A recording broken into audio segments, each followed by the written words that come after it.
نستعينه ونؤمن به ونتوكل عليه ونعوذ بالله من شرور أنفسنا وسيئات أعمالنا. من يهده الله فلا مضل له ومن يضلل فلا هادي له. أشهد أن لا إله إلا الله ولي الصالحين وأشهد أن محمدًا عبده ورسوله صلى الله عليه وعلى آله وصحابته وعلى التابعين لهم بإحسان إلى يوم الدين. أيها الإخوة والأخوات، أوصي نفسي وأوصيكم بتقوى الله عز وجل. يقول الله تبارك وتعالى: يا أيها الذين آمنوا اتقوا الله حق تقاته ولا تموتن إلا وأنتم مسلمون. ويقول نبينا محمد صلى الله عليه وسلم: اتق الله حيثما كنت وأتبع السيئة الحسنة تمحها وخالق الناس بخلق حسن. ثم أما بعد، اعلموا أيها الأحبة أن أصدق الحديث كتاب الله، وخير الهدي هدي محمد صلى الله عليه وسلم، وشر الأمور محدثاتها، وكل محدثة بدعة، وكل بدعة ضلالة. وثبت عنه صلى الله عليه وسلم: وكل ضلالة في النار. baganda bange mwenna, abaami n'abakyala, buli omu mu kiti kyo n'ekitiibwa kyo, assalamu alaikum wa rahmatullahi wa barakatuh.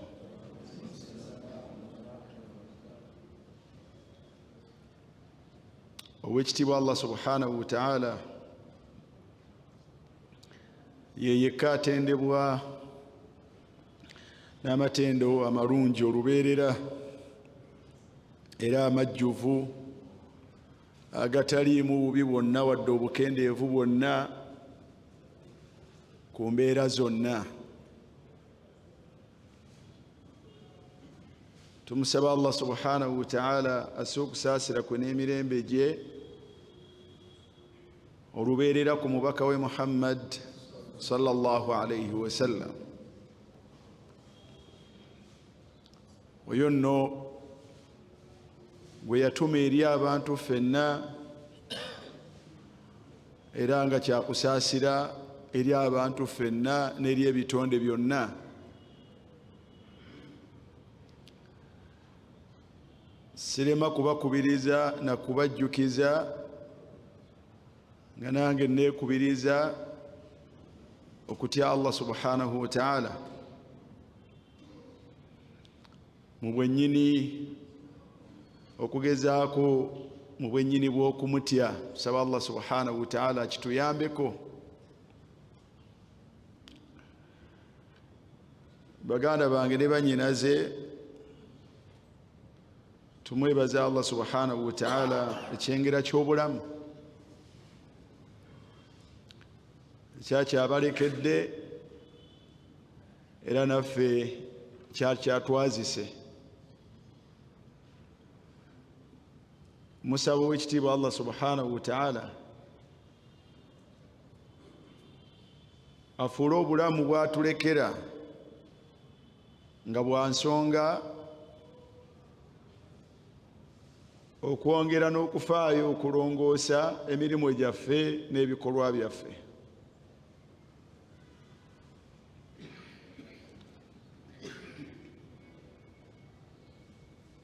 era abo babajjuludde muffe okubajjuula kwabwe kubeere kubawummuza ku buli mitawaana n'obuzibu bwonna, era asiime ku bo. Olwo omuganda waffe gwe bambikidde wano abadde tubeera naye mu darusu muno, abadde avuga boodabooda, ow'ekitiibwa Allah subhanahu wa ta'ala olwaleero amujjuludde. Tusaba Allah subhanahu wa ta'ala amusonyiwe era amusaasire, era akubagize abantu be, era abawe empeera ennene mu buzibu obwo obw'okuviibwako omuntu waabwe. Tumusaba Allah subhanahu wa ta'ala abutuwe okulongoosa oluvannyuma lwe. Baganda bange, obulamu kyengera kinene, koolaba Allah subhanahu wa ta'ala tannakutta, olina ekyengera mu byengera ebinene.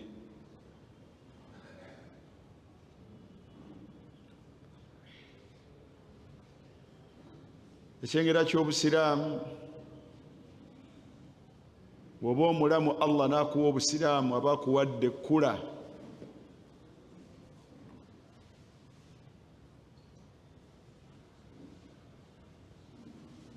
Kubanga yembeera yokka gy'osobola okubeerako mu nsi n'otuukiriza ekigendererwa lwaki Allah subhanahu wa ta'ala yakutonda.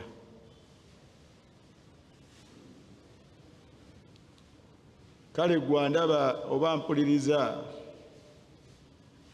okyali mulamu, naye fuba nnyo okulaba nga olongoosa obusiraamu bwo. Fuba nnyo okulaba nga obeera musiraamu, oba oli muvubuka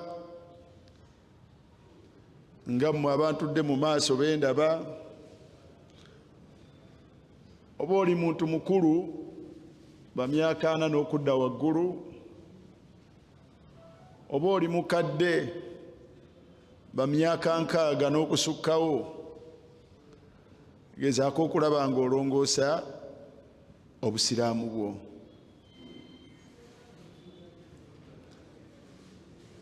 Tulongoose obusiraamu bwaffe ng'owekitiibwa Allah subhanahu wa ta'ala tannatujja ku nsi kuno, era nga tetumanyi ddi lw'anaatujjako, tetumanyi ddi Allah lw'agenda kutujjako.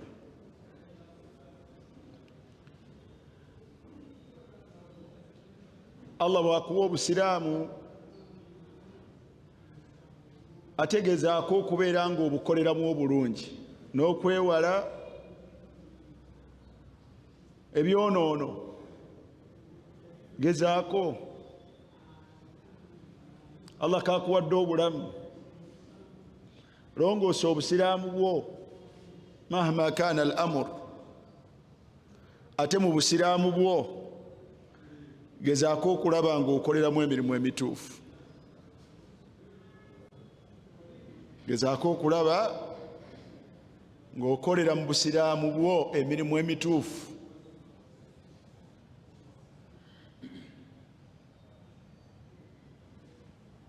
Tobeera n'abatafaayo, tobeera n'abatafaayo, abeera gajjalira. Tobeera mu bo. Era ekyandibadde ekyobuvunaanyizibwa ku ggwe,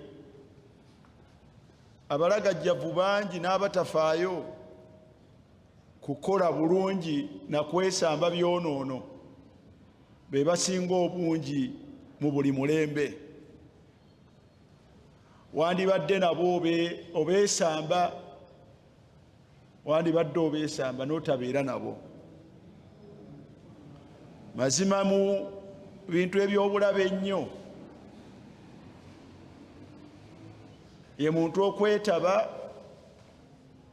n'abeera era n'awangaala n'omuntu oba n'abantu abatafaayo.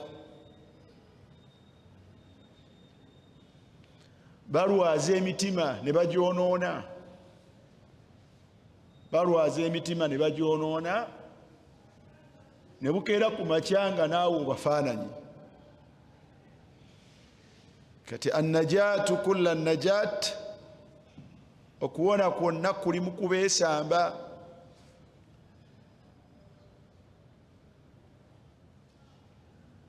Wadde olaga nti gwe bano kitundu ku ggwe naye tolina gy'obatwala, tebabangako kitundu ku ggwe.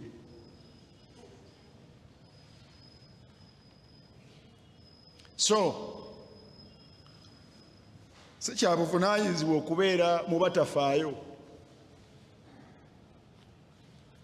Abantu ne babeera mu kiseera nga basaala kiseera ky'esswala, naye nga ggwe Allah subhanahu wa ta'ala akulabira mu batasadde.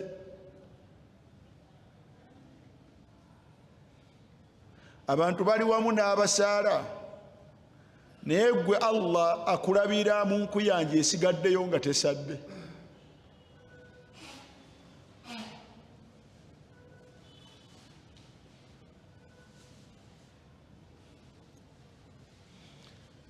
N'ebirala geraageranya ku ebyo. Faayo wejje mu bantu abatafaayo, abatalina bulumi bwakusubwa kukola kituufu, era abatalina bulumi bwakukola kyonoono na nsobi. Wabula bw'aba takoze kituufu Allah kyamulagira, asigala ng'ali ku nnomo, ne bw'akola ekyonoono era ku nnomo. Abantu abo si balungi. Tobeera nga ggwe omu ku bo ate era tobeera nabo.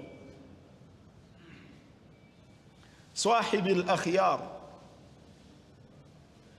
weyambeko, beera mu bagezaako kukola obulungi ng'obutegedde, era noonya bwe giba mikwano n'abantu be weetaba nabo, nabo obeera nabo, noonya abantu bagezaako kukola bulungi bw'oba obeera nabo. Beera mu bantu abeefubako kukola okuleka ebyonoono, beera mu bantu abagezaako okuleka ebyonoono. Era ne bwe kuba kwetaba na ku associatinga na kubeera, beera n'abantu bagezaako kwesamba byonoono. Tobeera n'abantu babeera mu byonoono.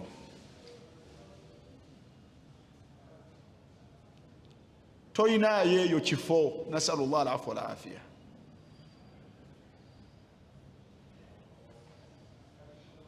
Abo boolaba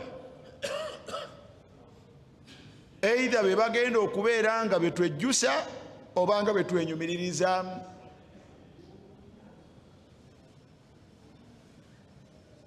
Olwaleero olabanga mwabeeyagala nabo, naye enkya ekiseera kijja kujja nga tuli mu abo abejjusa, abo betwawangaala nabo, oba abeeyagala n'abo betwawangaala nabo. Wandibadde olonda kuwangaala n'abo bojja okwenyumiririzaamu, okubeera nga wawangaala nabo. Wandyesambye abo bojja okwejjusa okuwangaala nabo.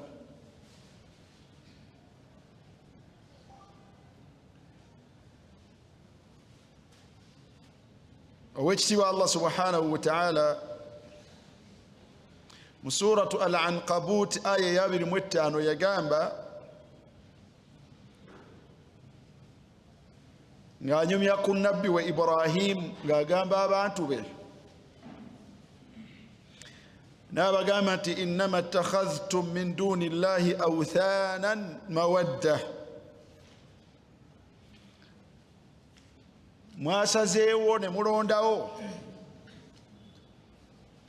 mu kifo kya Allah subhanahu wa ta'ala, mwe ne musalawo kweronderayo bisinzibwa bitali ye Allah, ne mweronderayo amasanamu n'ebirala, era ne musalawo mawaddata bainikum, ne musalawo ebyo muwa okwagala wakati wammwe,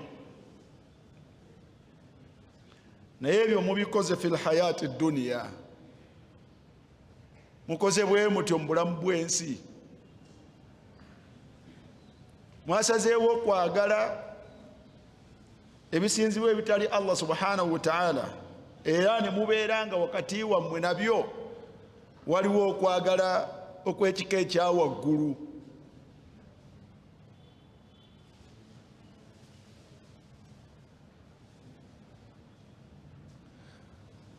wa min annasi man yattakhidhu min duni llahi andada, Allah subhanahu wa ta'ala yagamba nti mu bantu waliwo abeeronderayo ne beefunirayo ebisinzibwa ebitali Allah subhanahu wa ta'ala, yuhibbunahum ka hubbillah, ne babyagala olwagalo olw'ekika ekya waggulu nga bw'olaba okwagala okugwana okuweebwa Allah subhanahu wa ta'ala. Abo nga bafaanagana bwe batyo, bo baagala ebyo bitali Allah subhanahu wa ta'ala n'ebisinzibwa ebitali Allah. Waliyo ettuluba eryokubiri, walladhina amanu ashaddu hubban lillah. Naye omuntu nga musiraamu mulungi ate yaba muyitirivu ku kwagala Allah subhanahu wa ta'ala. Kadhalik waliyo abantu ittakhadhu al-fusaq wal-usa, abalonda abantu aboononefu n'abajeemu ku mateeka ga Allah subhanahu wa ta'ala, nga be balonda ne balekawo al-mu'minin, ne balekawo abakkiriza, mawaddata bainihim, nosanga nga balina okwagalana wakati waabwe, ala fisqihim wa isyanihim, ku bwonoonefu bwabwe n'obujeemu bwabwe n'ensobi zaabwe ze babeeramu. Min duni al-mu'minin, ne balekawo abantu abakkiriza n'abagezaako okulongoosa.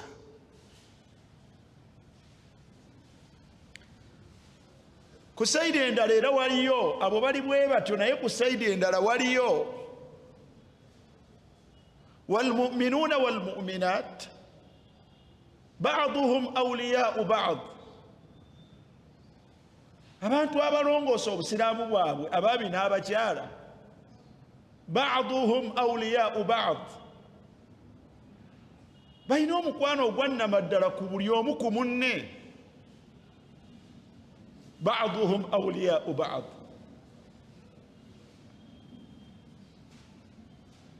naye gwe lwaki olondawo kubeera ng'oli mu ttuluba?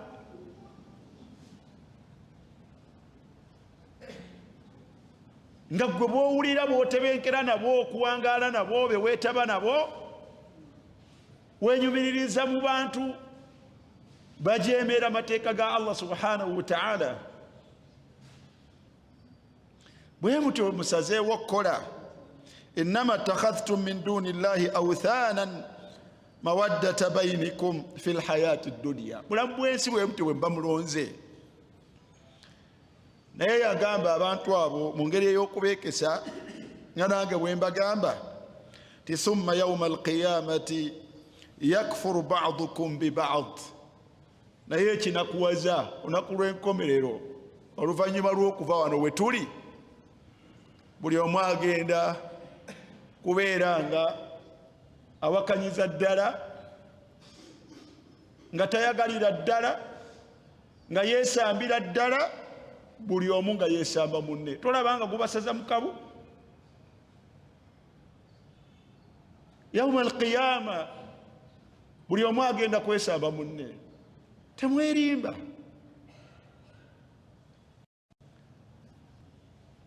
Toyina kyokola n'abantu basalawo kubeera nti Allah subhanahu wa ta'ala bw'alagira bo tebakola. Toyina kyonoonya ku bantu nga Allah subhanahu wa ta'ala byagaana bo bye banyumiririzaamu bibagenda mu maaso n'okukola, n'obeera ggwe ekitundu kubo era n'obeera nga bw'owangaala nabo. Toyina gy'obatwala. Tebalina mugaso mu bulamu bwawo wabula babulabe. Enkeera buli omu agenda kwegaana munne. Senga yakomaawo naye Allah subhanahu wa ta'ala yaga nti wayal'anu ba'dukum ba'da. Buli omu agenda kukolimira munne. Twabwe mutambula bwe mutyo naye buli omu agenda kukolimira munne ng'asaba Allah subhanahu wa ta'ala an yub'idahu min rahmatihi, ng'asaba Allah asembeze wala nnyo munno ono gw'owangaala naye, amusembeze wala nnyo n'okusaasira kwe, era amuteeke mu bibonerezo ebiruma. wayal'anu ba'dukum ba'da. Nga buli omu weevuma munno, buli omu weekokkola munno.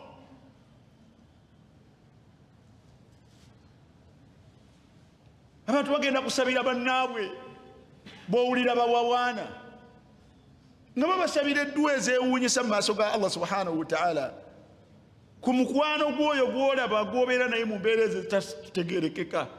Abantu bagamba Allah subhanahu wa ta'ala ati rabbana atihim dhi'fayni min al'adhab. Allah bakubisizeemu ebibonerezo bino byompadde, bo bw'obanga obatadde bawe eddabo.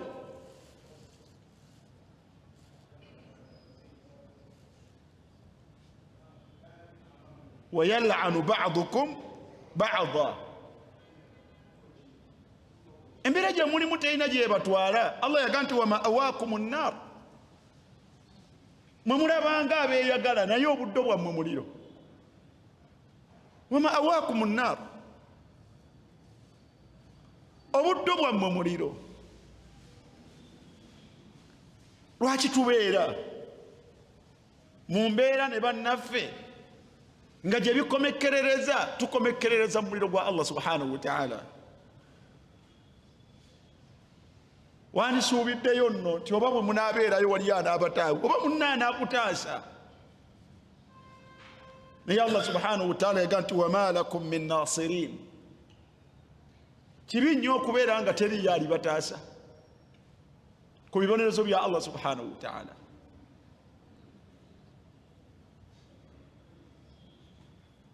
wama lakum min nasirin. Mutabeera n'abantu bajeemera Allah subhanahu wa ta'ala kuba kyabulabe.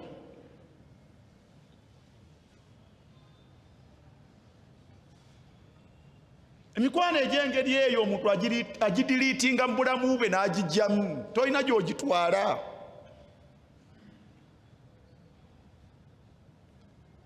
Diliitinga abantu abafaanagana bwe bati Allah baakugamba,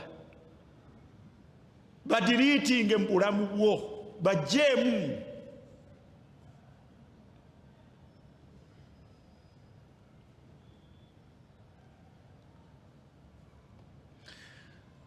Aya y'omu suratu Zukhruf, aya y'enkaaga mu omusanvu, Allah subhanahu wa ta'ala yaga nti al akhillau yawmaidhin. Bw'olabanga ab'emikwano olwaleero abali mu mbeera eyo naye ng'omukwano gwabwe bajeemu, si bagonvu ku mateeka ga Allah subhanahu wa ta'ala. Al akhilla banfanfe, buli omu ku munne yawmaidhin we tulaga mu maaso. Ba'duhum li ba'din aduwwun, ba'duhum li ba'din aduwwun. yokulabanga mukwano gwo yagenda okubeera nga mulabewo ddala nga naawe oli mulabewe.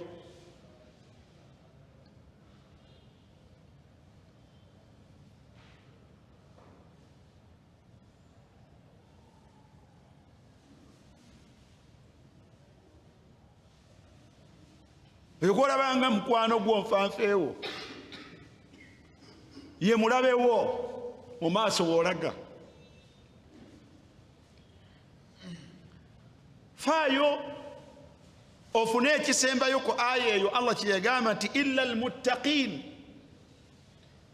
almuttaqin, okujjako ayina omukwano eyeetaba n'abantu, abeera n'abantu bayita mikwano gye bwe bataawukana nga beegendereza Allah.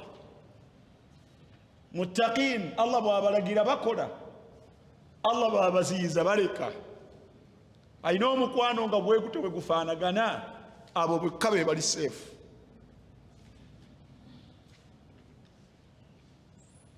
tugambye suratu Zukhruf aya ey'enkaaga mu omusanvu.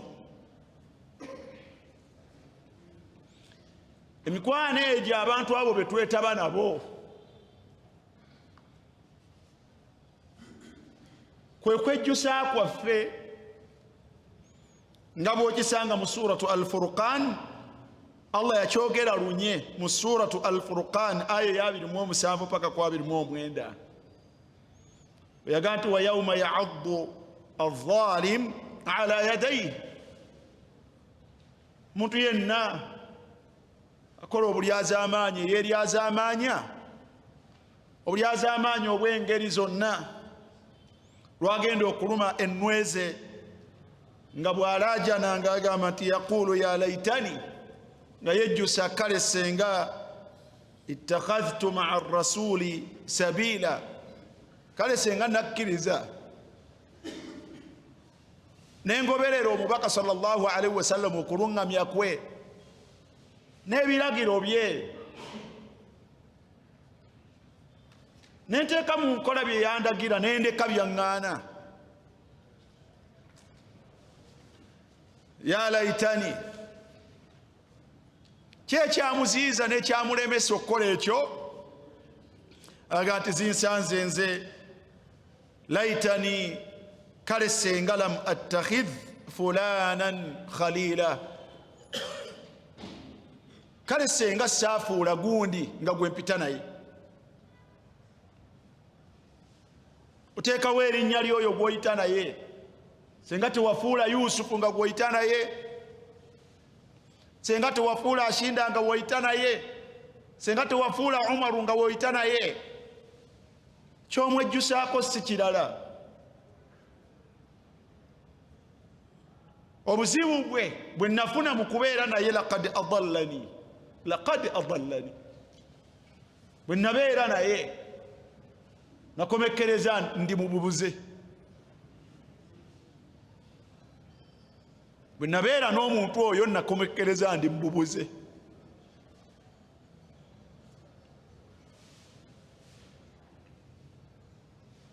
laqad adallani, nabula lwoyo.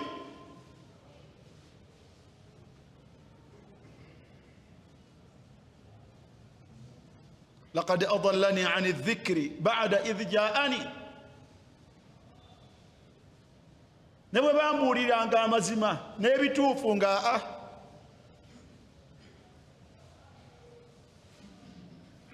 na munnanga ayongera kunkubiriza kyennyume kya bituufu. wa kana ash-shaytaanu lil-insani khadhula, Allah yakomekkereza etteeka n'aga nti bw'atyo shaytaani ku muntu akomekkereza amufeebezza era nga amwesambye.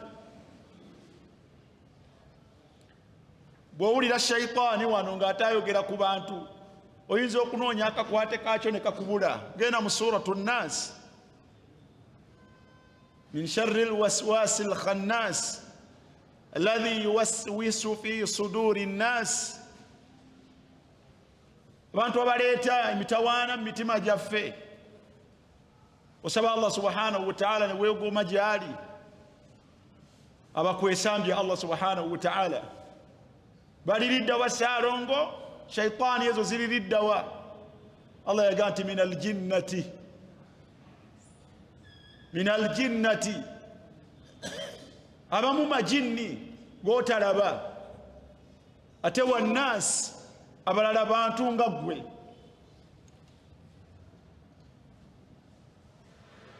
wakana shaitan lilinsani khazula olaba shaitani oba ya mu majinni olaba ne iblis agenda bwati era kufa eby'omuntu era mwesambye وقال الشيطان لما قضي الأمر شيطان يجينا gamba abantu nga Allah amaze okusalawo byasazeewo gwe twekwasa olwaleero tugambe nti inna Allaha wa'adakum wa'ada al-haqq Allah alina ebigambo bye yababuulirira nabyo mu kitabo kye Qur'an amateeka n'agassa byali bya mazima wa wa'adtukum nange nembeerako byembaguza fa akhlaftukum naye mwalondawo ne mugoberera ebyange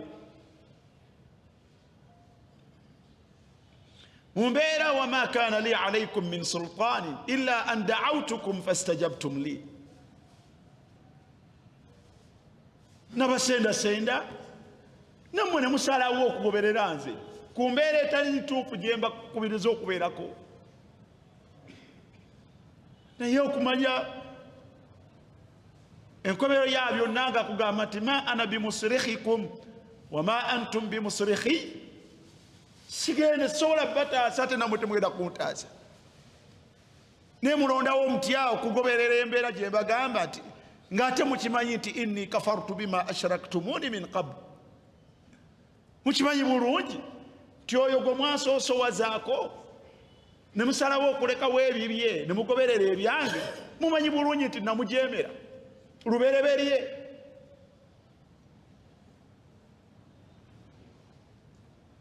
omuntu okugamba oba ekitonde okugamba nti fala taluumuuni waluumu anfusakum temunnenya buli omu asonga munze buli omu asonga munze la taluumuuni temunnenya waluumu anfusakum buli omu yenenye ye buli omu yenenye ye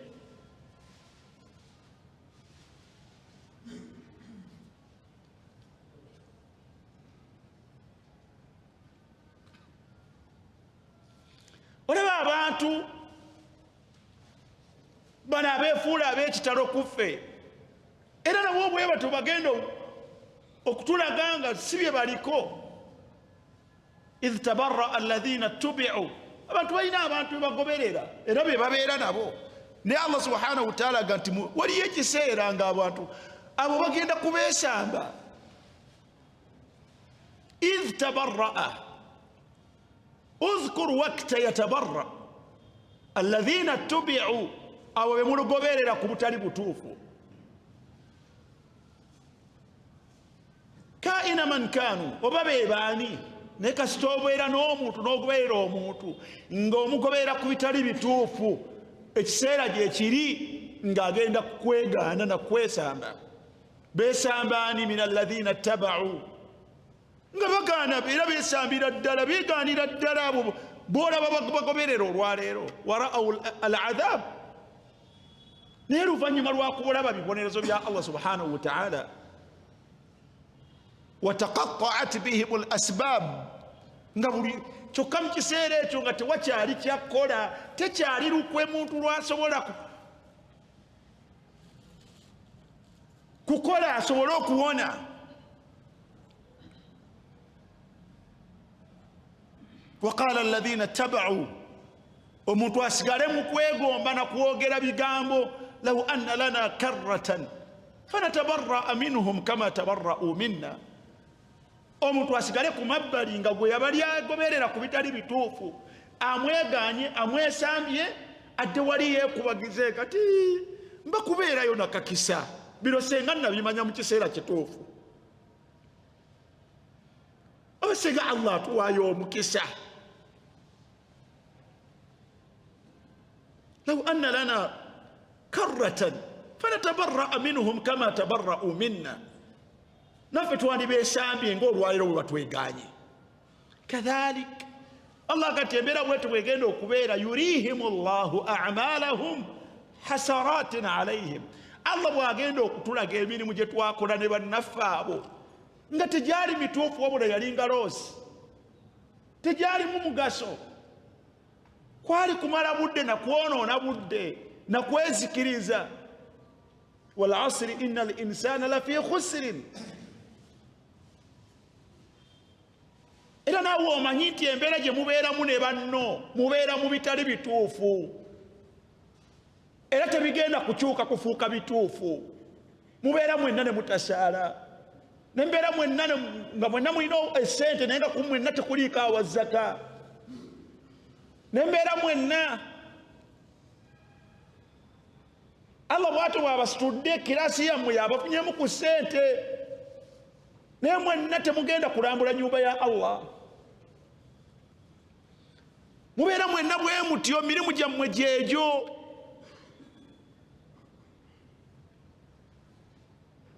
Gye musangibwa mu byewuunyisa, mukuŋŋaanira mu bwonoonefu obw'engeri ez'enjawulo. Emirimu gyammwe gyegyo. Musinkana mu batiizi ezewuunyisa nga mwenna mweyambudde ate bwe mwetenda obusiraamu.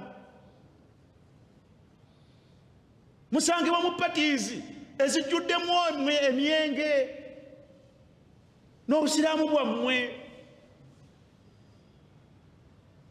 Musangibwa mukuŋŋaanye, buli omu alina gw'ayagala nga bwe mukuŋŋaanye, n'atazze na gw'ayagala era n'afunira awo gw'anaayagala. Emirimu gyammwe hasaratin, mirimu mifu, essola zibayitirako awo nga mulaba. Kadhalika yurihimu llahu a'malahum hasaratin alayhim. Amaaso bwe gabikkuka n'obwongo ne butegeera ku olwo tibye mwali mukola byali tebirina gye byatwala, tebyalimu migaso giwangaala. Naye kyannaku wa ma hum bikharijina min annar, ninga temugenda kuva mu muliro.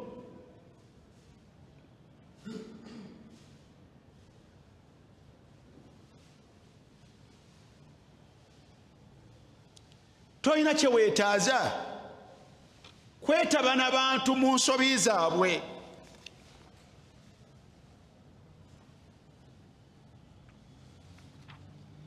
Omuwalimu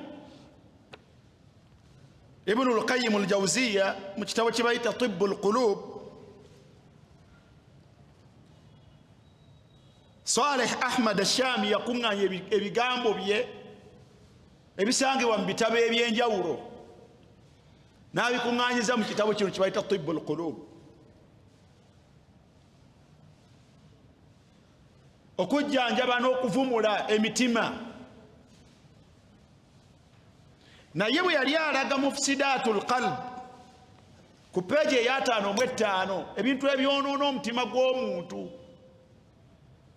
n'abeera ng'akola ebintu ebitasaanidde era ebyobulabe gyali, ensonga eyo yagireeta ku number 1. Yaga nti al-mufsidul awwal, ekikwonoonye ekikulembera number 1 kathratul khalta, okuyitiriza okwetaba na buli bw'osanze.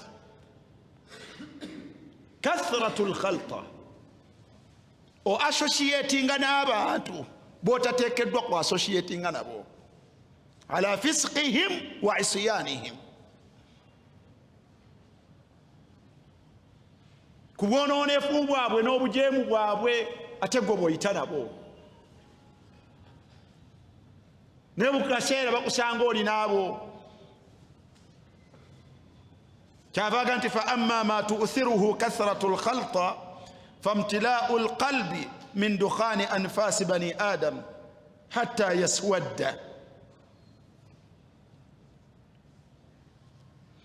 وهذه الخلطة النيتا بينه يا جماعة كم جلبت خلطة الناس من نقمة. okweta bana abantu mitawaana emeka gye kuleetedde abantu, mitawaana emeka abantu gye batuuseeko olw'okubeera n'okwetaba n'okuwangaala n'abo bawangadde nabo. wadafaat min ni'ma, byengera bimeka ebikusubye n'ebirala ne bikuvaako nga bikuvuddeko lwabo bowangaala nabo era bweweetaba nabo.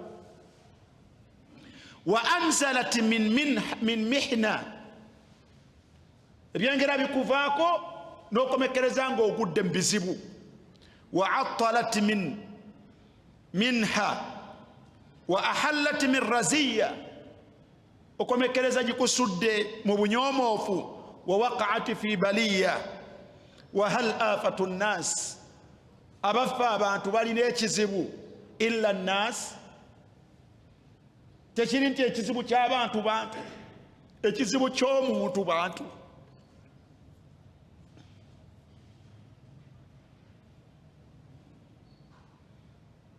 وهل كان على أبي طالب عند الوفاة أضر من قرناء السوء.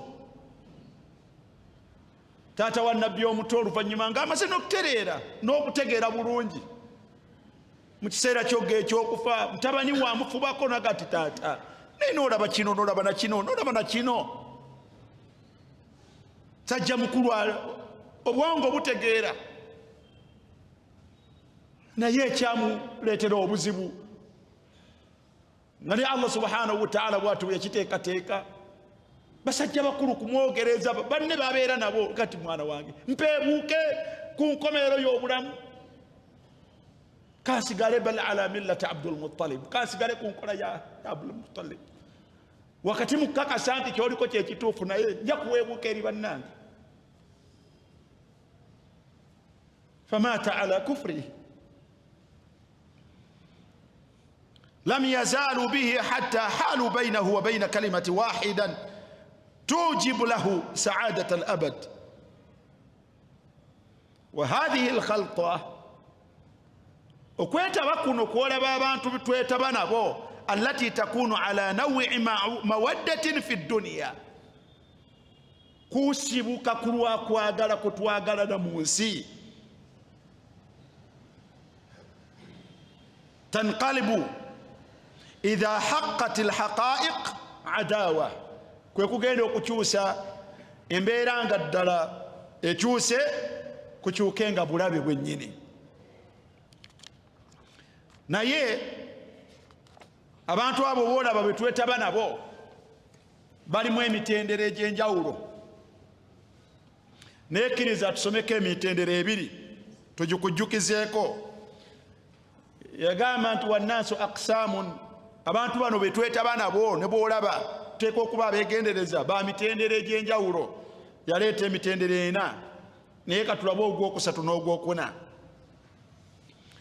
omutendera ogwokusatu yagamba nti wahum man mukhalatatuhu kaddaa'i, waliwo abantu betwetaba nabo naye ng'okubangaala nabo tubanga bo bennyini balinganga bulwadde, ng'abantu abo balinganga bulwadde. ala ikhtilaafi maratibihi wa anwa'ihi, mu njawulo z'obulwadde. endwadde si ze zimu,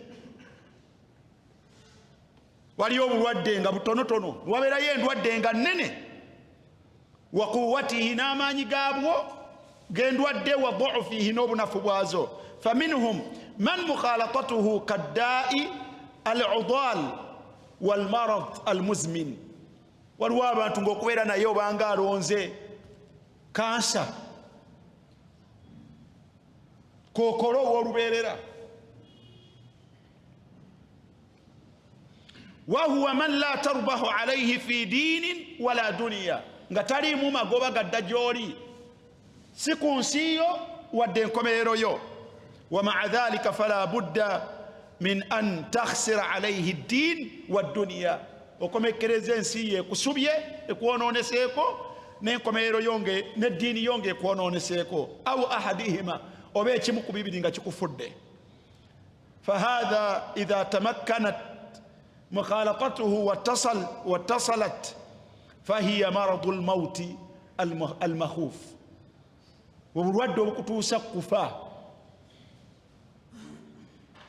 Wabeerawo abalinganga kajuin kawajain addaras, waliwo abalinganga obulwadde peyini y'erinnyo, yashtaddu darban faidha farakaka sakana alalam, nga bukuluma ekiseera wobeera naye bwakuviira ne bukkakkana, nga bwolabira ddala erinnyo lirina we lisuutinga ne litabuka, bw'oliwa kalagala ate neddayo nekwalita notebenkera. Waliyo omuntu bw'ati.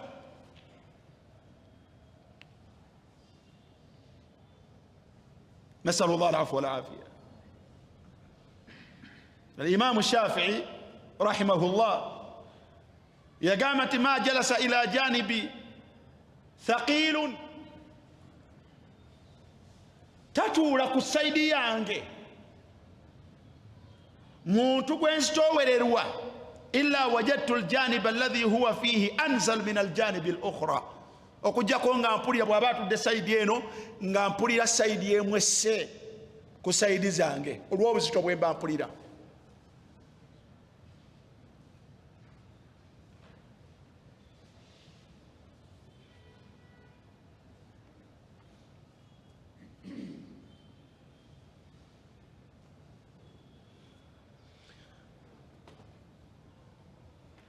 Ayina ebyokulabirako bye yaleetako, naye omuteeko gwa namba 4 yagamba nti man mukhalatatuhu alhalak. Waliwo omuntu nga bwe weetaba naye nga kuzikirira kwennyini, va ku buli obulwadde nga kuzikirira kwennyini. Naga nti wa mukhalatatihi, nga gwe okubeera kwe naye bimanzilati akli sum, ng'afaanaganako omuntu alidde obutwa.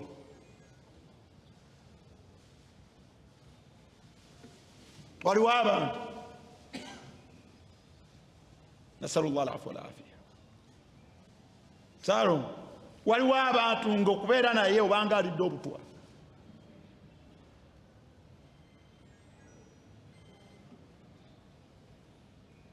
Ntya nti muyinza obutasobola kuwanirira muteeko guno. Yusuf,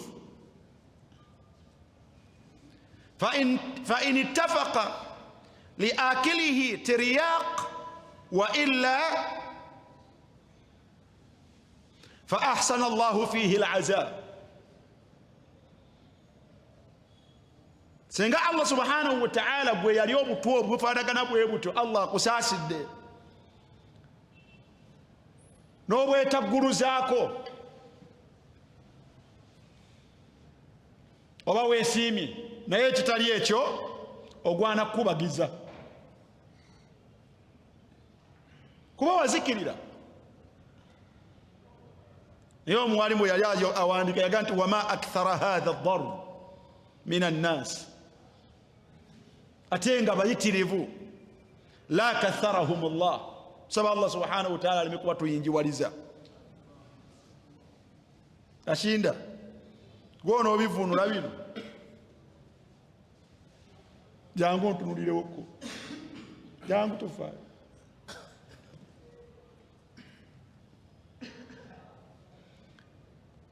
القسم الرابع ونسوة كومية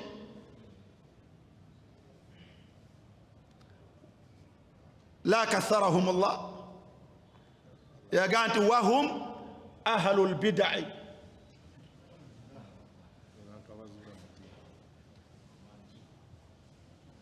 يا قام بان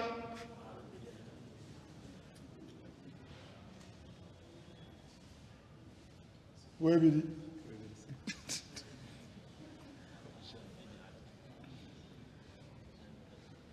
bw'obwongo bw'ogwoma nje bubadde bukututte, naye bwe yali ateekulula omuteeko ogusinga okubeera omubi ogufaanagana ng'obutwa yagamba nti ahlul bidai,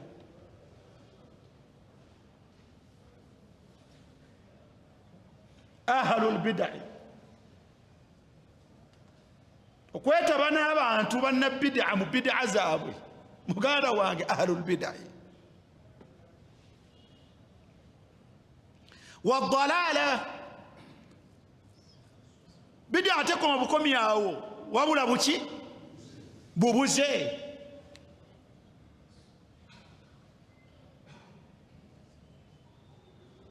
uborabanga bangi uga nti mashallah naye taabu nayongera ekitende ekiranaga nti aswaduna an sunnati rasulillah abateeka emisanvu ne bazibikirira ddala tebaagala kuwuliza sunna za mubaka sallallahu alaihi wasallam haulai bimanzilati sum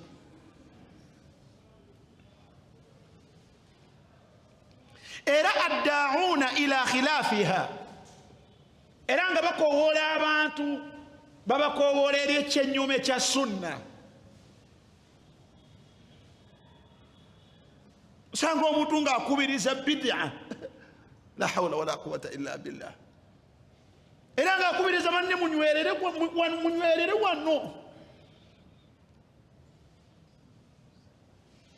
abanywereza ku butwa abanyereza ku kuzikirira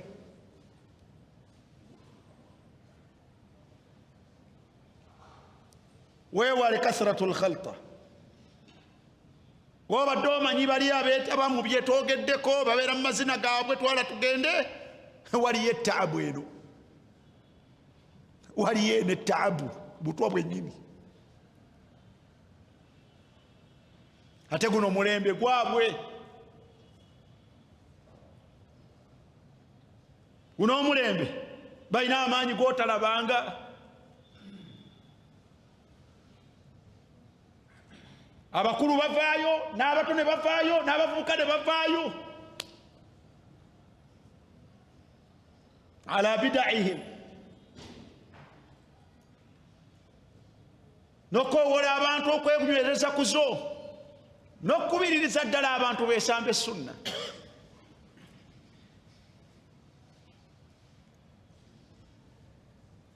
addaa'uuna ila khilafiha الذين يصدون عن سبيل الله ويبغونها عوجا فيجعلون البدعة سنة والسنة بدعة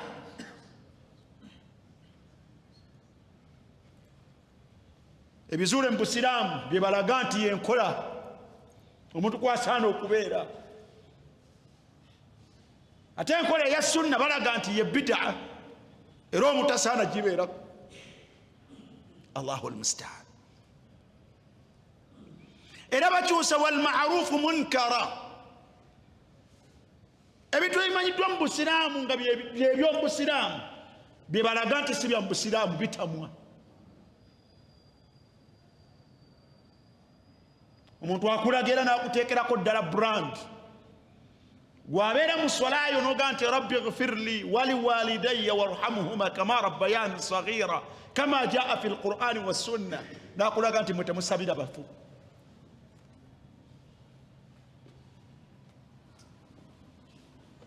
nakulaga nti abo tebasabira bati abo tebasabira bafu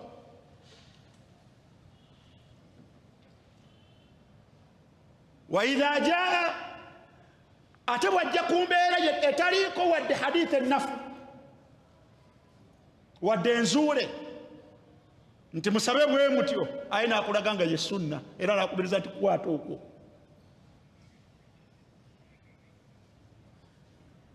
yaj'aluna sunna bid'a wal bid'atu sunna wa yaj'aluna al ma'ruf munkara wal munkar ma'ruf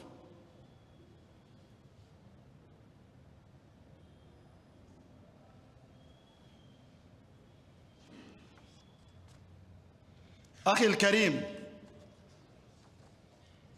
wetulaga wazibu ekikugwanidde ki nze naawe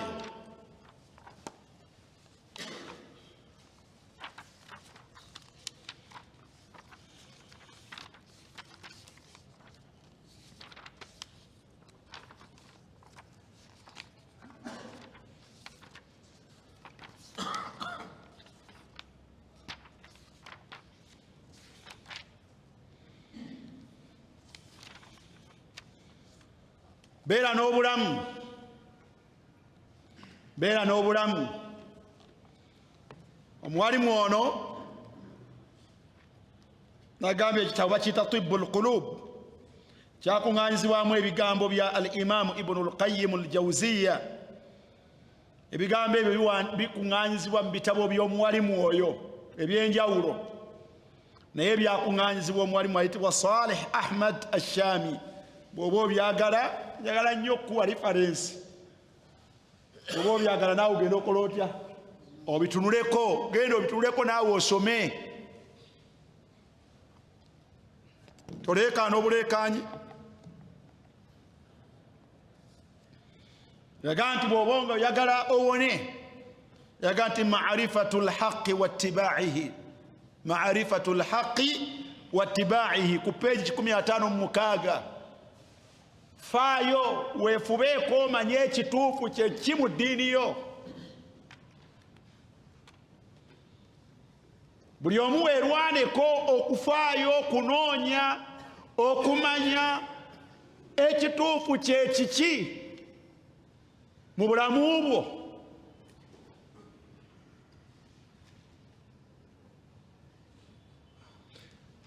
Tokoma kumanya kituufu wattibaa'ihi, weerwaneko okigoberere. Kwoba otambuliza obulamu bwo,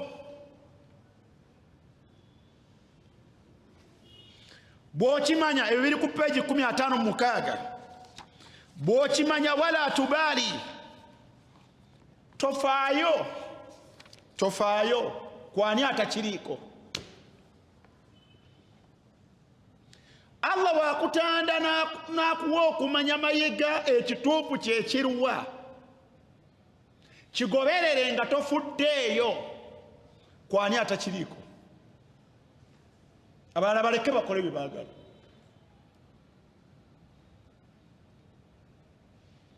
Bw'ogenda mu kitabo kye kimu ku peegi 47 waliwo ebigambo bya omuwalimu omunene, omuwalimu w'abawalimu ba hadith, bamuyita Ishaq mutabani wa Rahawayh.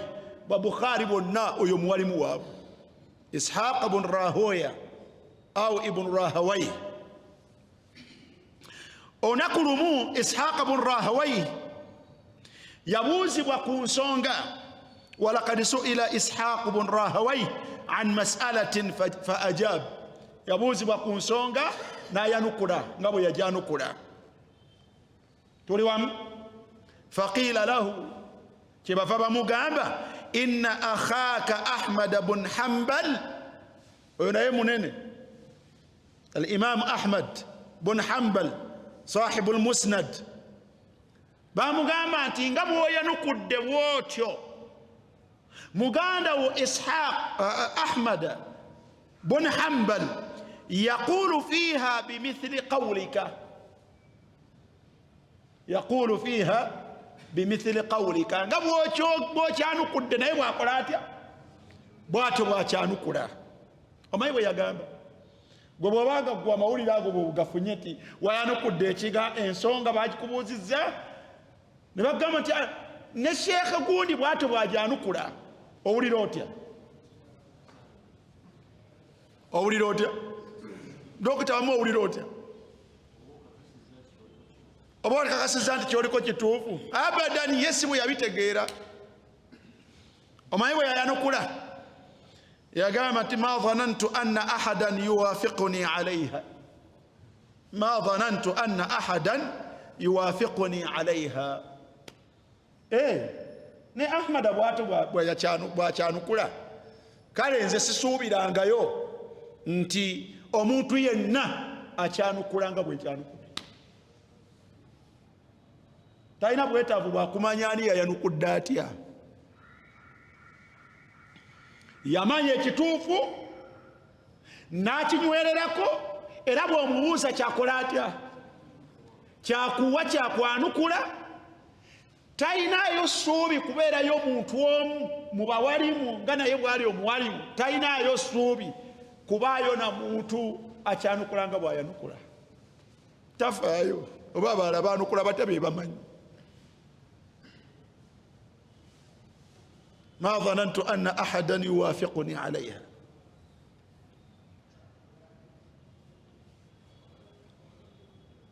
Ebigambo ebiri wano ate bizibu nnyo, naye ekyo kizibu nnyo.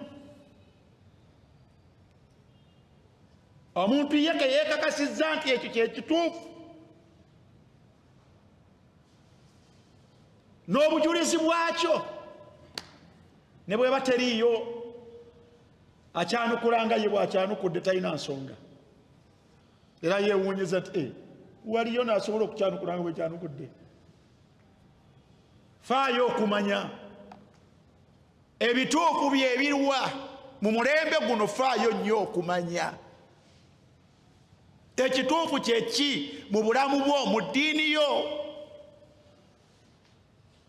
Kiseera kya bintu bisatu. Kino ekiseera kyolaba, kiseera kya jahalun, kya butamanya.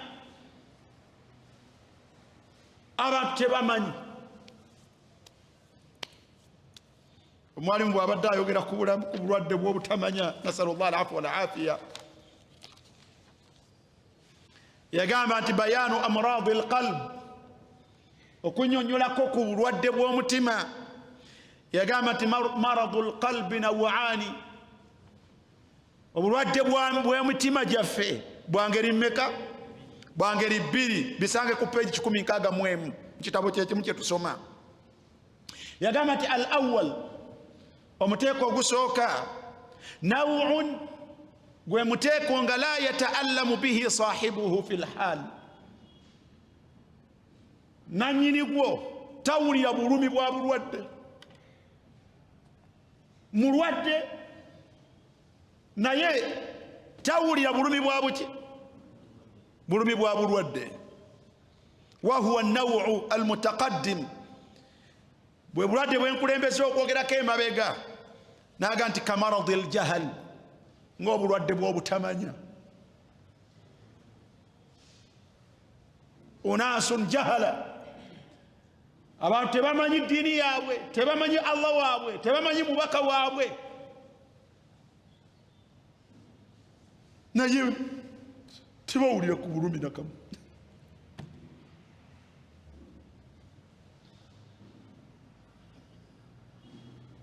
Wa marad ashubuhat, n'obulwadde bw'ebibuzaabuza.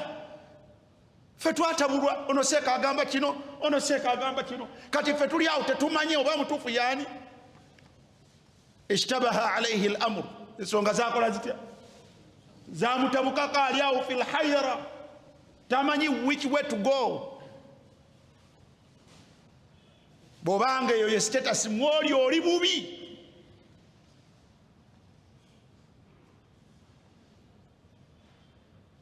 Bwe lwobeeranga mu mbeera nga tomanyi oba nzira eno oba nzira eno,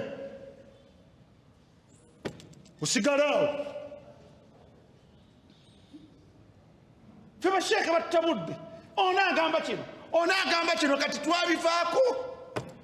Masha Allah, abalwadde namwesiimye okwenyumiririza mu ndwadde yammwe namuzisa.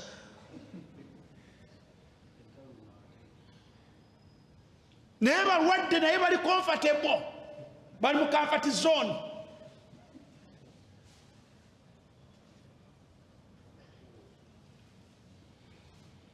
Maradu shubuhati wa shukuk, obulwadde obwokasatu wa maradu ashahawat, obulwadde bw'okwagala. Omwalimu yaga nti wa hadha naw, omuteeko ogwo gwolaba obutalina bulumi abantu be bawulira, huwa a'zamu an-naw'aini alama, ate gwe gusingamu pain. Wadde togiwulira naye gwe gusinga okubeera ki? Painful. Walakin naye li fasadi al-qalb, olw'obufu bw'omutima, la yuhassu bil alam, yensonga lwaki tokyawulira bulumi. Olinga omunyi w'endaga, alina ekiwundu kye naye kasita anywamu abeera nnomo.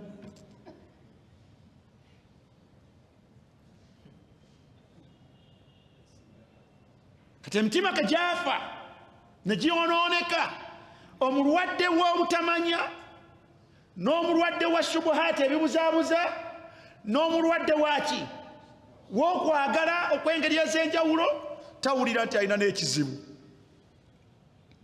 wali anna sakarata aljahali walhawa, lwansonga nti obutamiivu bw'obutamanya n'okwagala kw'omutima gwe tahulu bainahu wa baina idraki alalam, tekumusobozesa kuwulira bulumi.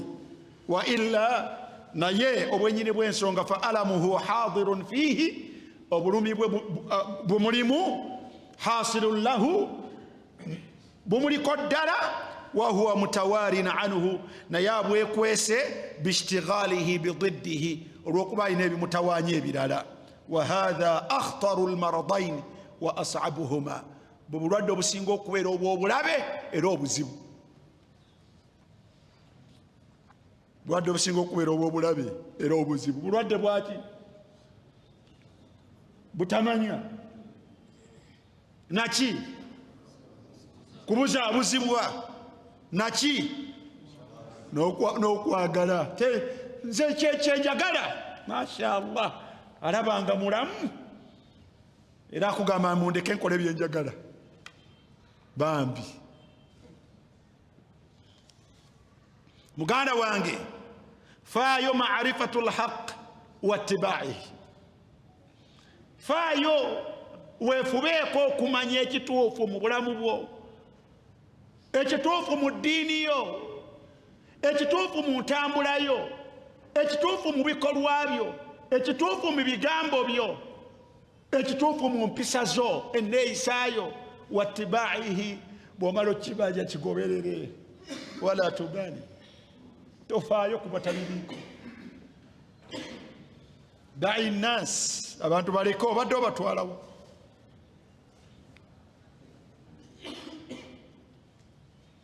وقد جمع الله سبحانه وتعالى بين هذين الأصلين في غير موضع من كتابه، فمنها قوله تعالى، الله ngagata wakati w'okumanya okutuufu n'okukukolerako n'okutambulirako. Allah subhanahu wa ta'ala yaganti wa idha sa'alaka ibadi, suratul baqara aya ya 186 yaganti wa idha sa'alaka ibadi anni, abaddu bange babakubuuzizza ku nze bakakase nti fa inni qaribun, bagambe nti nze ndi kumpi nabo, ujibu da'wata da'i idha da'ani, bagambe nti nyanukula okusaba kw'omusabi yenna kasita abeera nga ansabye. Allah agamba nti ujibu da'wata adda'i, nyanukula okusaba kw'omusabi yenna. oli mu shubuhaati, mu bibuzaabuza, bakugamba nti bw'oba olina kyoyagala okusaba olina kunoonya seeka akusabire. shubuha. ujibu da'wata adda'i idha da'ani, kwegenda kusabira muzaddewo naye teweekakasa paka lw'onooleeta omuwalimu mbw asabire kitaawo. ujibu da'wata, fo kyokusabira abaana bo weetuddeko mumpaka lw'onoonoonya omuwalimu ajja asabira abaana bo.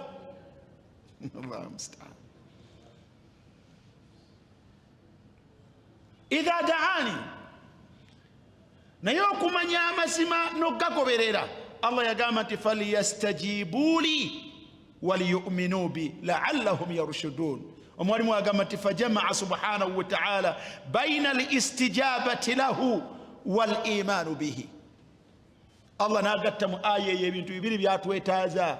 atwetaaza al imanu bihi, okumukkiriza obwennyini bw'okumukkiriza kyetwatookeddeko nti longoosa obusiraamu bwo. Allah kakuleka ng'oli mulamu, longoosa obuki? obusiraamu bwo. waliyu'minu bi, oluvannyuma lw'okulongoosa obusiraamu bwo, falyastajibu li, yanukula ya ayuha alladhina amanu stajibu lillahi wa lirrasuli idha da'akum lima yuhyikum. bw'olabanga otegedde etteeka mu mateeka ga Allah oba ekigambo mu bigambo by'omubaka nga Allah akugamba obanga omubaka wo akugamba nti kola kino istajibu lillah nga bwokitegedde amazima ago yanukula Allah subhanahu wa ta'ala okole ekyo kyotegedde mazima kye bakubuulidde n'okitegeera. bwe babanga bakugambye omubaka sallallahu alaihi wasallam agamba bw'ati kokitegedde kola ekyo goberera ekyo falyastajibuuli goberera ekyo kwoba onywerera tambulira okwo ila an talqa rabbak paka lwolisinkana yakutonda Allah. hatha tawqu najah eyo ye life vest yo nga bwolaba abambala obwo obwato nga bagenda ku mazzi abambala obwo obukooti. kadhalika falyastajibu li waliyuminu bi Allah bwabanga akuganye yanukula okugaana kwa Allah tawakkafu leka. omubaka sallallahu alaihi wasallam bwaba akuganye tegeera ekyo kyakuganye kireke topalapalanya kudda eno n'eri. stajibu lillahi walirrasuli idha da'akum kubanga ekyo kyagambye kye baba batukowoola gye kiri. Allah yagamba nti lima yuhyikum ekyo kyekirimu obulamu empangaala entuufu ku nsi. era lima yuhyikum ekyo kyekijja obbaweesa obulamu obwenyumiririzibwamu mu kabbuli zammwe. era kyekijja okuvaamu obulamu bwe mwenyumiririzaamu obwannama ddala oluvannyuma lwa kabbuli zammwe ku akhira. Allah agasse wakati wa bintu bibiri al imanu bihi wal istijabatu lah. faayo okumanya ekituufu bw'oba okitegedde kitambulireko kikolereko.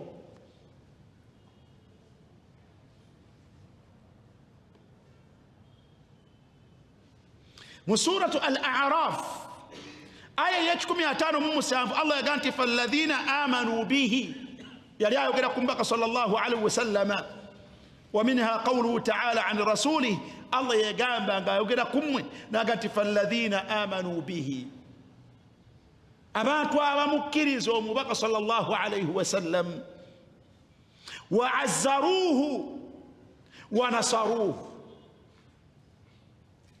nasaruhu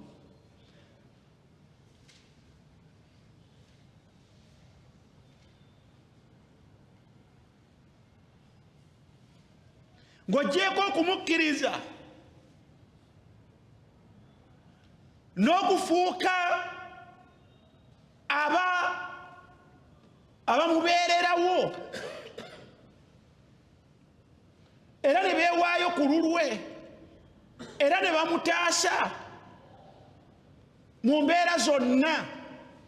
Allah yagamba nti wattaba'u nuura wattaba'u an-nuura ne batakoma kumukkiriza bukkiriza omubaka sallallahu alaihi wasallam wabula ne bagoberera n'ekitangaala. kitangaala ki? alladhi unzila ma'ahu ekyo ekyassibwa ku ye ekyo ekyassibwa naye. Allah subhanahu wa ta'ala yassa ala rasulihi alkitabu wa sunna yassa kumubaka we yamutuma ne kitabu ne sunna liyubayyina linnas ma nuzila ilayhim. akozesa sunna okunyonnyola Qur'ani. bannange kino kitegeeza kino bannange kino kikola bannange kino Allah yagiyita kitangaala. naye bye tulekawo ne tunoonya ebyabalala. Allah bwe yali atenda abo yaga nti ulaik humul muflihun ulaika humul muflihun abo be beesiima abo be bajja okuwona ebibonerezo bya Allah subhanahu wa ta'ala bayingizibwe ejjana ya Allah subhanahu wa ta'ala. ulaika humul muflihun.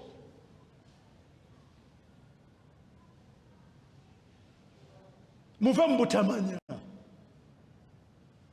muve mu butamanya, mufeeyo okumanya ebituufu okuva ku Allah subhanahu wa ta'ala n'omubaka we. Omubaka wammwe mumanye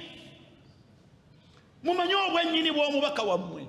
Bwe mmala omumanya mumukkirize. Bwe mmala okumukkiriza gwe mba mugoberera, mujja kubeera ku bulungamu, mujja kubeera abalongoofu, mujja kubeera ab'okuwona ebibonerezo bya Allah subhanahu wa ta'ala.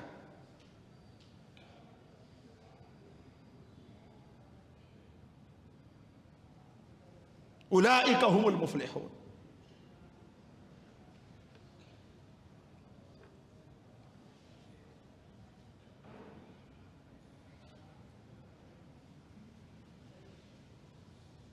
Okumanya amazima n'ogatambulirako n'oganywererako nga tofuddeeyo oba ogaliko bwomu, era nga tofuddeeyo baani abatagaliiko, osobola okubeera mu famire bwo nga gwoli ku mazima.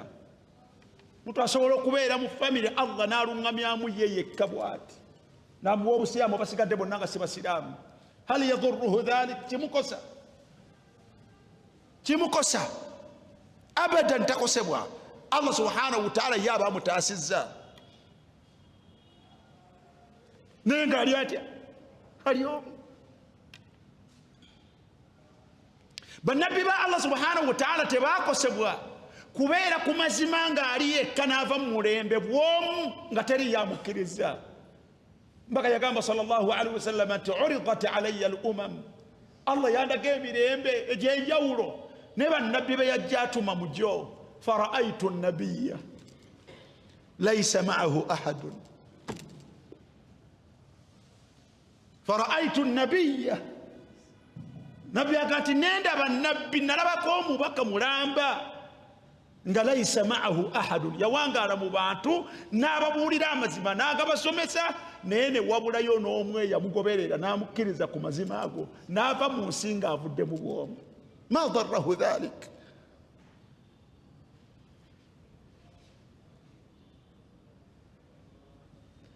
Tebakosebwa. ورأيت النبي نبي قامت نند قبوايات النبي ومعه رجل ورجلان ngayeba nga lyamala mu bantu be. Allah subhanahu wa ta'ala yamuwayo muntu ogu eyamukkiriza n'amugoberera ku mazima ge yaliko.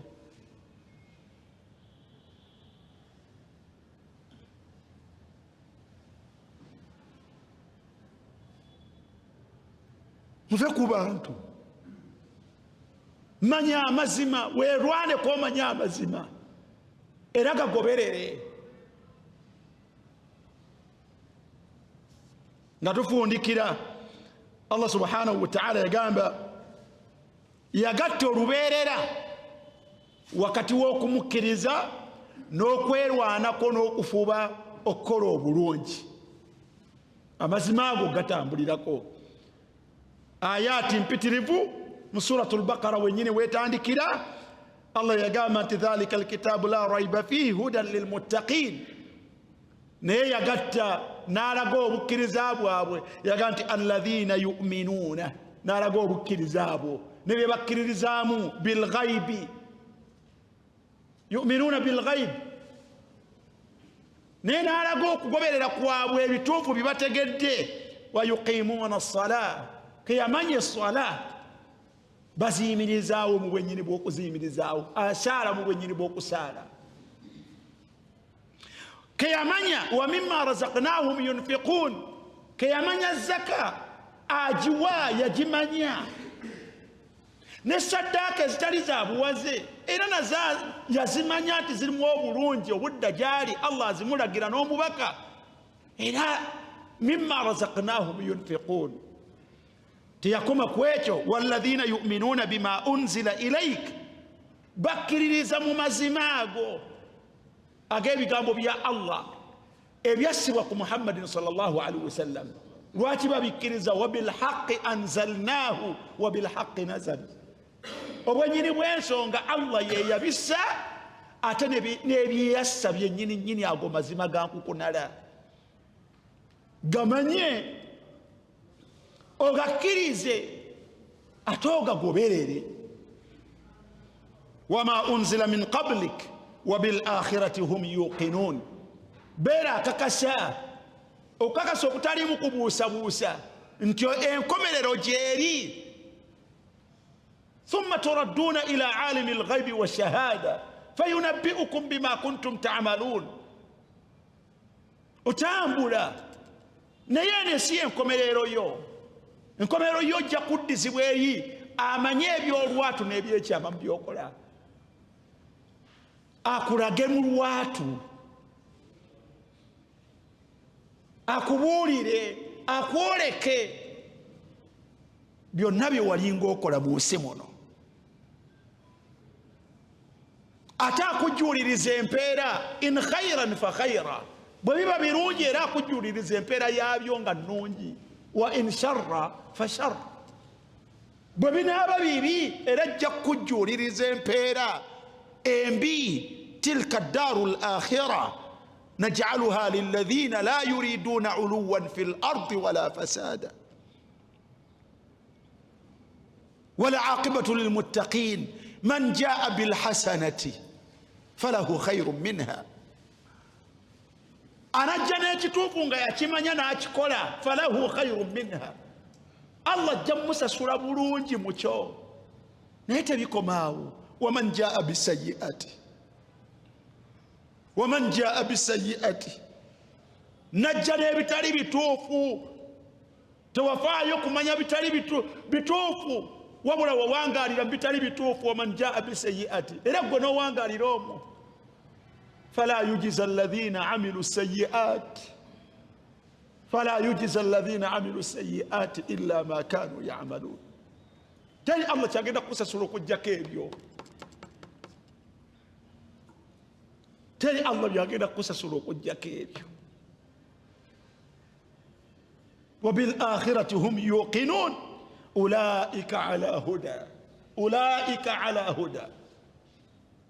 abo abafaanagana bwe bati, abafaayo okumanya ebituufu byebiki mu bulamu bwabwe, mu nneeyisa zaabwe, mu bikolwa byabwe, mu bigambo byabwe, mu mbeera zaabwe. abafaayo okunoonya ebituufu byebiriwa era ne babitambulirako ne babikola.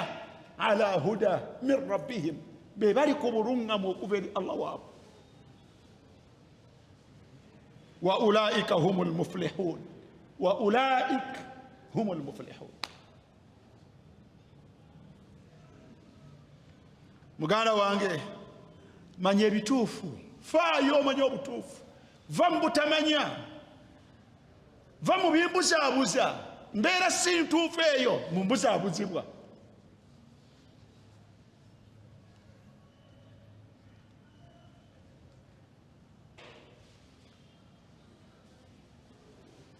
manya ebituufu, bikwetaagisa okuteekayo obwongo n'okunoonya gw'onoobijjako, gy'onoobijja.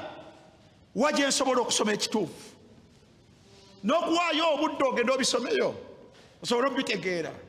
tebijja kukusanga busanzi ng'otudde awo, abadan.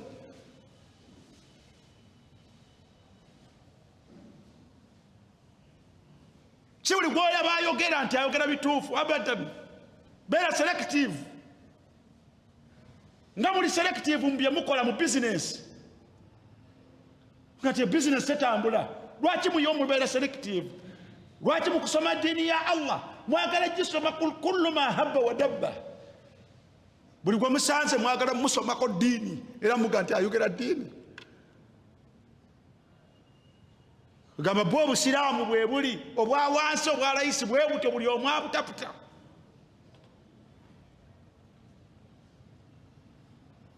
bw'onooba waakumanya bituufu oteekwa okusooka okusunsula kwani gw'osobola okusomako ekituufu. oteekeddwa okumanya ekituufu, ate bw'onoomala okukimanya okitambulireko lwojja okuwona. wa illa, kigambo kyange olwaleero mu bigambo ebitono, nasalullah alafu wal afiya, tetulina bwetaavu bwakuwangala n'abantu bajo bonoonefu n'abajeemu ku mateeka ga Allah subhanahu wa ta'ala. Tobeera gwe saate tobeera nabo, tobeera gwe ate tobeera nabo, baveemu, tolina kyobakolamu.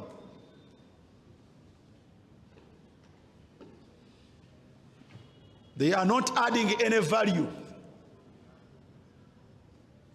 to your life, not here, not in the hereafter.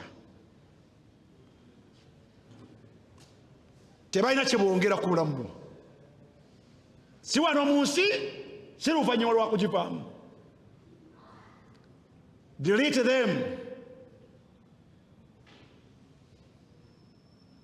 Bajje mu bulamu bwo.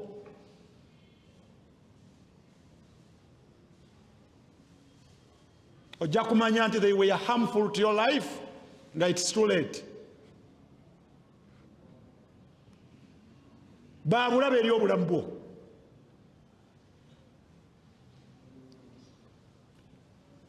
Thumma khitaman, nga tufundikira barakallahu fikum, ennaku zino waliwo ebitambula mu nsi. Nalabyeko mu bitambula mu nsi, ebitambula mu nsi ennaku zino, ebintu ebibiri byo mbirabyeko.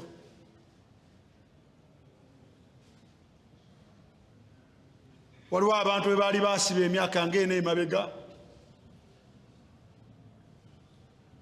mu mbeera ey'ebyobufuzi, babadde babulabe eri eggwanga lino. Simanyi bavubuka ba Nuupu, bwe mbaseerabidde balabika beebo be bakwata, baali bagenze ku kizinge, baali bakalandinga ne babakwata. Bamaze mu nkomyo ebbanga erya myaka 4, si bwe guli kuba babakwata mu campaign nga tetunnalonda. My concern eri emu nti okuva olwo abantu abo bamanyibwako we babateeka bwe guli, era babadde babaleeta mu kooti ey'amagye kuba ye babadde bavunaanibwa n'emisango gyabwe nga girina kuvunaanibwa eyo. Ebigambo by'abantu ku bantu abo bibadde bingi wakati mu kusaba abantu abo bateebwe n'okulwana babeerenga bafuna obwenkanya. Era nalabyeko omukulu omu, omukulembeze omu, nga yeebaza omukulembeze w'eggwanga okubeera nti abantu abo yabasaasidde, nga amusaba n'abasigaddeyo abamu bafune Allah amuwe okusaasira, nabo abakola atya, nabo bateebwe. Bwe gwabadde abo ebyabo bwe bityo byafaanaganye abakyavuddeyo. Wiiki ndowooza 2-3 emabega waliwo Dr. Besigye. Dr. Besigye Weri Kasangati,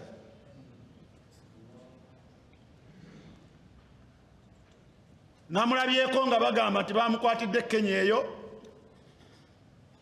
ebitambula ku mikutu gino emigatta bantu bigamba nti yabadde ng'alina entuula zatudde n'abantu ab'enjawulo, n'akwatibwa ne pisito, abamu bagamba emu, abalala bagamba 2,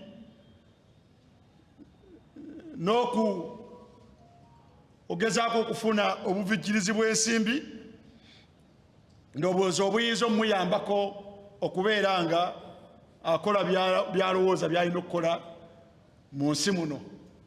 Bamukutte era ne bamuleeta mu ggwanga muno, era abantu batandika okumwogerako. Bwe guli wiiki eno etambula, waliwo munnamateeka gwe nalabyeko ndowooza yavudde Kenya eyo, eyazza okubeera nga amuwolereza n'ebifaananako bwe bityo. Emisango egyo ebiri bwe gityo bwe gifaanagana bwe gitambula, naye oyo alabika akyaliyo, naye amanyiddwako waali n'ekimuvunaanwa weekiri, era ne mu kkooti akola atya? Aleetebwa. Naye mu kiseera wano wembeeredde mu likavale, ndowooza kyagwawo obanga sinnakomezebwawo wano, waliwo muganda waffe Twaha Kakande,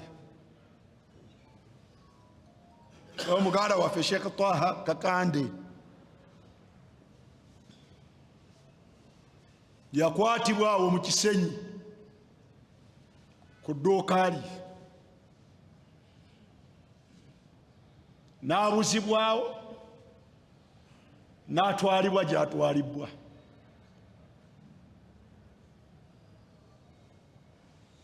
Naye omusiraamu oyo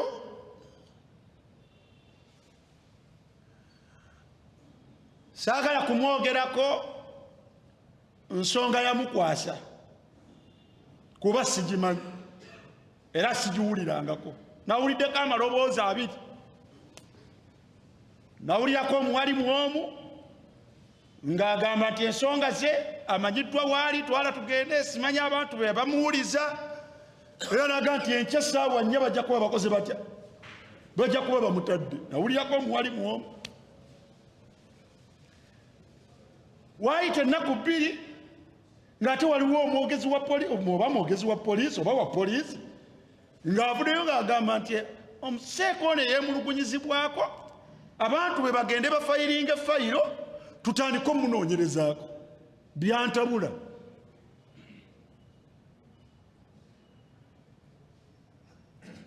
Mpaka olwaleero nze oyo omusiraamu simulabangako nti bamututte mu kkooti gundi.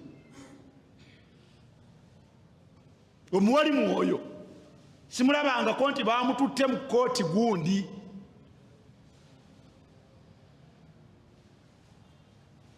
Naye nga bamukwata. Bw'otalaba nakati okufuuka ensugga.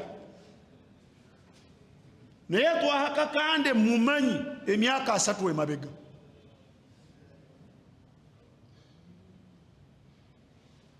Nga tuli bawalimu bavubuka bato.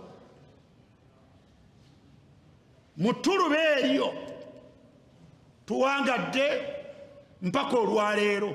Mu ttuluba eryo siyinza kulekayo butamwogerako.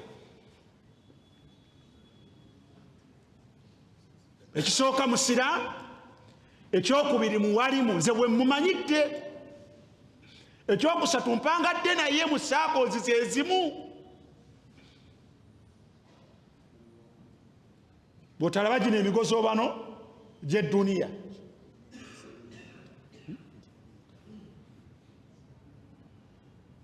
bamuta di ku juma ewedde mwayesala naye. Alhamdulillah. Mayenze ndi mufu emagombe. Bwe baba bamuta beebale kumuta, bamusalako ekirevu masakini. Naye wadde bamuta enkya bayinza okukwata omulala. Wadde bamuta enkya tekyewunyisa kukwata muki. Emisango giri gyenkulembezza egya Nnaggomora, aba abatali basiraamu n'abantu abalala bali mu mbeera ezo zebayita ez'ebyobufuzi, bo babatwala mangu ne babatwala mu mbuga z'amateeka n'olabanga simanyi bavunaanibwa. Abatukulembera abatufuga n'abawalimu bwe mubanga mubakutte nabo bagwana bayisibwe mu mpisa y'emu. Era kyembadde leero basaba tumwalimu ono mutwale mu bifo ebituufu. Akola atya? Naye ebyo ebyokwata omuntu mu ngeri eyo ne babeera nabo mu mbeera ezo ne bamala we baagalidde ne bamuta mutya bwe batyo. Mbeera ezo si nnungi, tezeesiimisa ku bawalimu. tezesimisibwa kuba walimu. naye alhamdulillah bwe baba abamuta alhamdulillahi ala salama, Allah subhanahu wa ta'ala yebale kumutaasa, era tusaba Allah subhanahu wa ta'ala amukuume, n'abo walimu abakuume, n'abo walimu abakuume. waliyo omuwalimu omulala simanyi naye bimufaako, Habibu Marijani.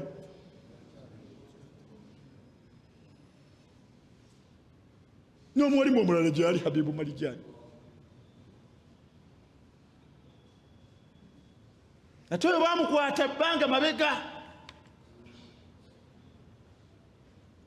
naye abawalimu nabo bafune ku bwenkanya, ne bakuba omusango nga munene gutya ogumuvunaanwa, naye avunaanibwe mu lwatu ng'abantu abalala bakola batya, wevunaanwa.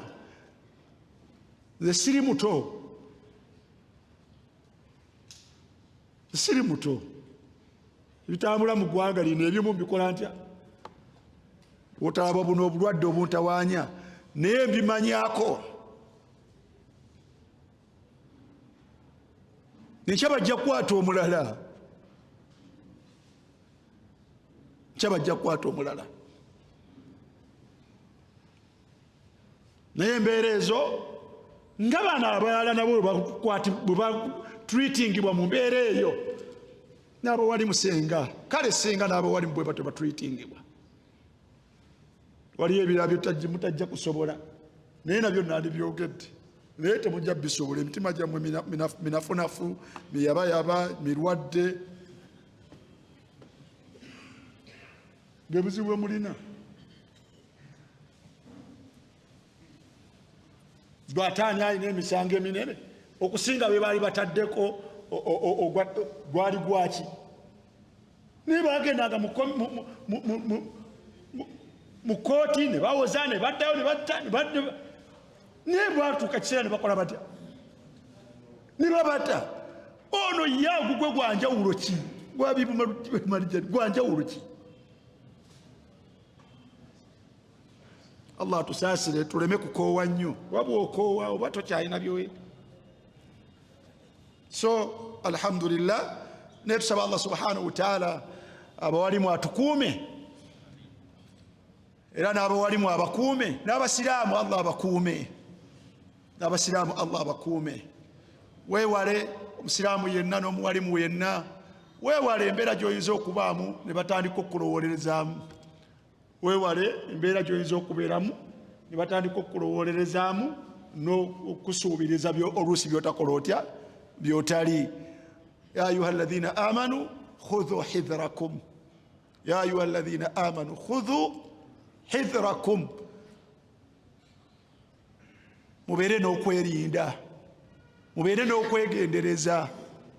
ensi bwetambula bitono nnyo bye mumanyi muyo.